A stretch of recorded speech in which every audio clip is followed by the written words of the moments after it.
ધોરણ 8 ચેપ્ટર 11 સમપ્રમાણ અને વ્યસ્ત પ્રમાણ એટલે કે ડિરેક્ટ એન્ડ ઇનવર્સ પ્રપોર્શન્સ. આ ચેપ્ટરમાં આપણે થિયરી યાદ રાખવાની છે, એના વિશે થોડું સમજી લઈએ. ગુણોત્તર કોને કહેવાય? સૌથી પહેલા તો આપણે એ જોવાનું છે. આમાં કોને કહેવાય? ગુણોત્તર એટલે કે રેશિયો. બરાબર, ગુણોત્તર એટલે રેશિયો. શું કહે છે? રેશિયો. કે એક સંખ્યા બીજી સંખ્યા કરતા કેટલા ગણી છે કે કેટલામાં ભાગની છે એ દર્શાવતી સરખામણીને શું કહેવાય? ગુણોત્તર.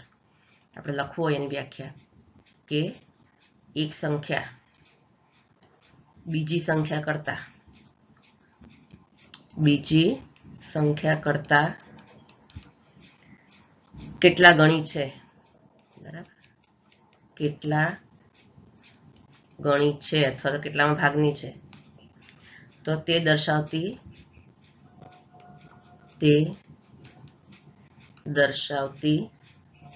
સરખામણીને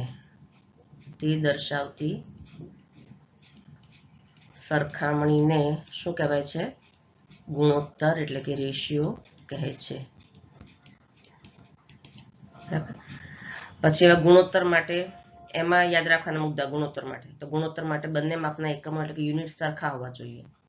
પહેલું કયું છે કે ગુણોત્તરમાં બંને યુનિટ સરખા હોવા જોઈએ, એટલે કે એકમ, બંને માપના એકમ કેવા હોવા જોઈએ? સરખા.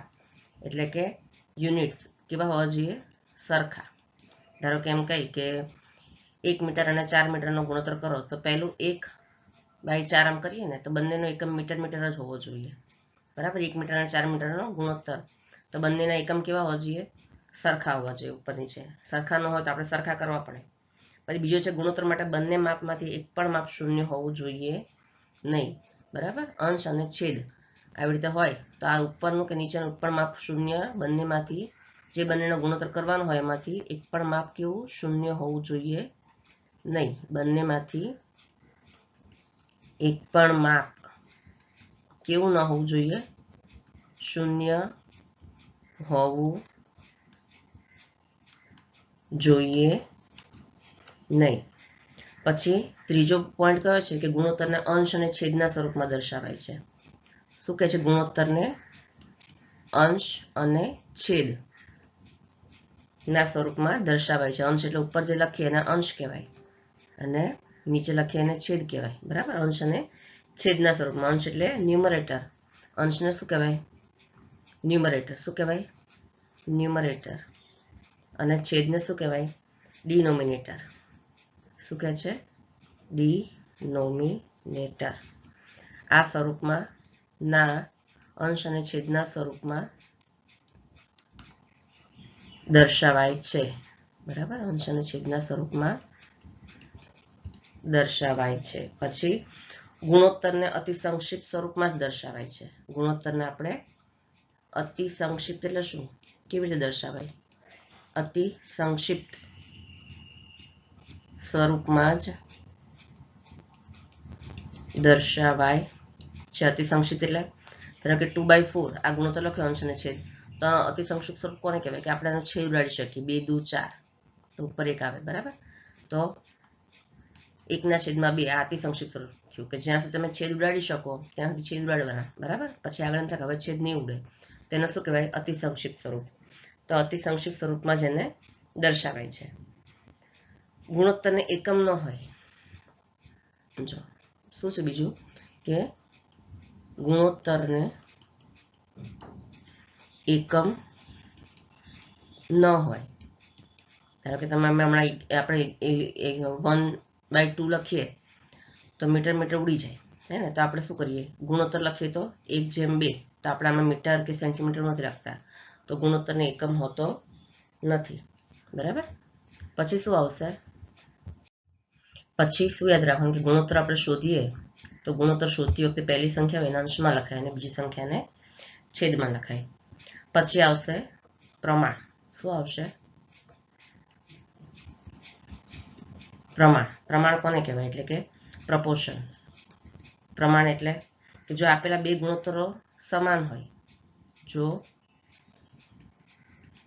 આપેલા બે ગુણોત્તરો કેવા હોય? સમાન હોય, તો તેમાં રહેલી રહેલી ચારેય સંખ્યાઓ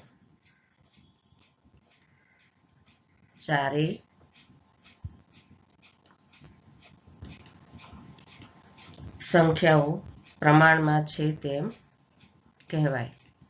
પ્રમાણમાં છે તેમ કહેવાય. જો આપણે એક ઉદાહરણ જોઈ લઈએ કે હું પહેલું ઉદાહરણ ધારો કે એમ લઉં કે પહેલું છે હું એમ કહું કે 1 કિલોગ્રામ અને 4 કિલોગ્રામનો ગુણોત્તર આવી રીતે કરું કે 1 kg અને 4 kg નો ગુણોત્તર લઉં પહેલા હું, બરાબર.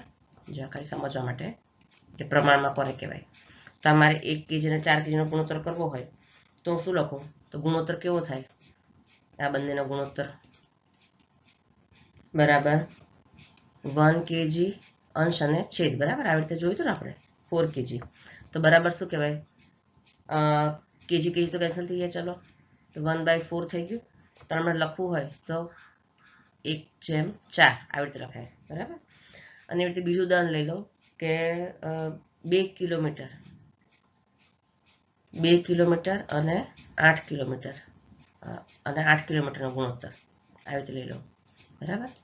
2 કિલોમીટર અને 8 કિલોમીટરનો ગુણોત્તર. તો આ બંનેનો ગુણોત્તર મારે લખવો હોય તો કેવી રીતે લખવું, 2 કિલોમીટર છેદમાં 8 કિલોમીટર. તો શું થાય, અહીંયા છેલ્લું છે 2 ચોક 8, તો ઉપર એક નીચે 4 રહ્યા તો 1/4 બરાબર. આનો પણ ગુણોત્તર કેટલો આવે, 1/4. તો બંને ગુણોત્તર સરખા આવે, 1/4 1/4. તો આપણે શું લખી શકીએ કે 1 4 2 અને 8.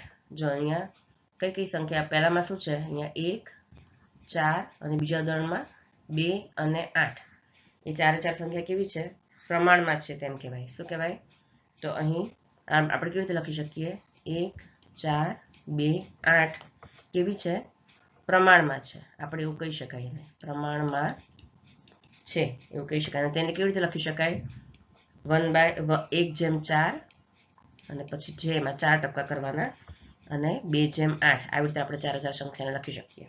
અથવા તો આપણે એવી રીતે લખી શકાય કે 1/4 બરાબર 2/8. બંને સંખ્યા કેવી છે, પ્રમાણમાં છે એમ કહેવાય, બરાબર. અને જો પ્રમાણમાં કુલ 4 પદ હોય છે, 1 2 3 4, બરાબર. અને જો પ્રમાણમાં હોય, જો ચારે સંખ્યાઓ પ્રમાણમાં હોય તો પહેલી સંખ્યા અને ચોથી સંખ્યાનો ગુણાકાર અને બીજી સંખ્યા અને ત્રીજી સંખ્યાનો ગુણાકાર સરખો થાય.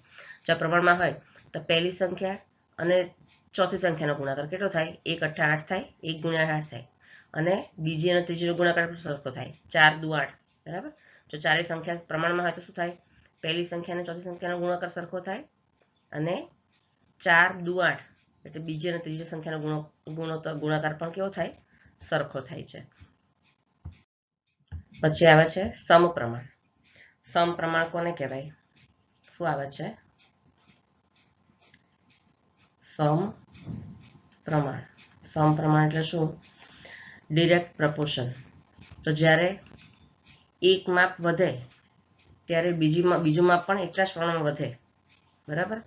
એક માપ વધે ત્યારે બીજું માપ પણ એટલા પ્રમાણમાં વધે, બરાબર. ત્યારે બીજું માપ એટલે કે રાશિ પણ કહેવાય, બરાબર. એક માપ વધે અથવા એક રાશિ વધે ત્યારે બીજી રાશિ પણ એટલા જ પ્રમાણમાં વધે, એટલા જ પ્રમાણમાં વધે, બરાબર. અથવા તો એક માપ ઘટે ત્યારે બીજું માપ પણ એટલા જ પ્રમાણમાં ઘટે. બીજું માપ એટલે કે રાશિ પણ તેટલા જ પ્રમાણમાં ઘટે, બરાબર. પ્રમાણમાં ઘટે તો આપણે શું કહેવાય, તો તે રાશિઓ સમપ્રમાણ છે તેમ કહેવાય. શું કહેવાય, આવું જ્યારે થાય તો તે રાશિઓ એટલે કે તે બંને માપ કેવા કહેવાય, સમપ્રમાણમાં છે તેમ કહેવાય. સમપ્રમાણમાં છે તેમ કહેવાય, બરાબર. હવે જ્યારે બે રાશિઓ ધારો કે એક x અને y બરાબર સમપ્રમાણમાં હોય એટલે કે સમચલનમાં હોય. સમપ્રમાણને આપણે શું કહીએ, સમચલનમાં હોય. ધારો કે બે રાશિઓ હું લઈ લઉં કે ધારો કે બે રાશિઓ એટલે કે બે માપ હોય એક્સ અને વાય માટે એ બંને જ્યારે સમપ્રમાણમાં હોય ને, સમપ્રમાણમાં હોય તો આપણે કેવી રીતે લખાય, એટલે કે એક્સ વધે ત્યારે વાય પણ વધે, બરાબર, અને એક્સ ઘટે તો એટલા જ પ્રમાણમાં વાય પણ ઘટે. તો ત્યારે આપણે શું લખાય અને કેવી રીતે લખાય, એક્સ ચલે છે વાય, એક્સ ચલે છે વાય, આવી રીતે આપણે લખાય, બરાબર. આને શું કહેવાય, ચલે છે ની સાઇન છે, એક્સ ચલે છે વાય, આ રીતે લખાય, બરાબર. પછી બીજું છે વ્યસ્ત પ્રમાણ. શું છે, વ્યસ્ત પ્રમાણ. તો વ્યસ્ત પ્રમાણ કોને કહેવાય, વ્યસ્ત પ્રમાણ એટલે ઇન્વર્સ પ્રપોર્શન, કે જ્યારે એક માપ વધે, એક માપ એટલે કે રાશિ વધે ત્યારે બીજું માપ, બરાબર, ત્યારે બીજું માપ એટલા જ પ્રમાણમાં ઘટે. શું થાય, એટલા જ પ્રમાણમાં ઘટે, બરાબર. અને જ્યારે એક માપ ઘટે ત્યારે બીજું માપ તેટલા જ પ્રમાણમાં વધે, ઉલટું થાય એમાં, બરાબર. એક વધે તો બીજું ઘટે અને એક ઘટે તો બીજું વધે, તેટલા જ પ્રમાણમાં વધે. તો શું કહેવાય કે બંને રાશિઓ કેવી કહેવાય, તો તે બંને રાશિઓ કેવી કહેવાય, વ્યસ્ત પ્રમાણમાં છે તેમ કહેવાય. તો તે રાશિઓ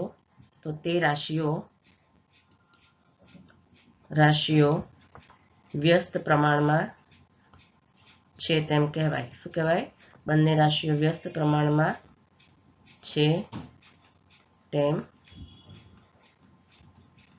કહેવાય, બરાબર. હવે ધારો કે બંને રાશિ એક્સ અને વાય માટે આપણે શું લેવાય, એવી રીતે એક્સ અને વાય માટે કે જ્યારે એક્સ વધે ત્યારે વાય એટલા જ પ્રમાણમાં ઘટે, બરાબર. તો આપણે શું લખાય કે એક્સ અથવા તો એક્સ ઘટે ત્યારે વાય એટલા જ પ્રમાણમાં વધે, બરાબર, બંને ઉલટું થાય. તો આપણે શું લખી શકાય કે એક્સ ચલે છે 1/y, કારણ કે એક ઘટે, એક વધે છે ને એક ઘટે છે, બરાબર, એટલા જ પ્રમાણમાં.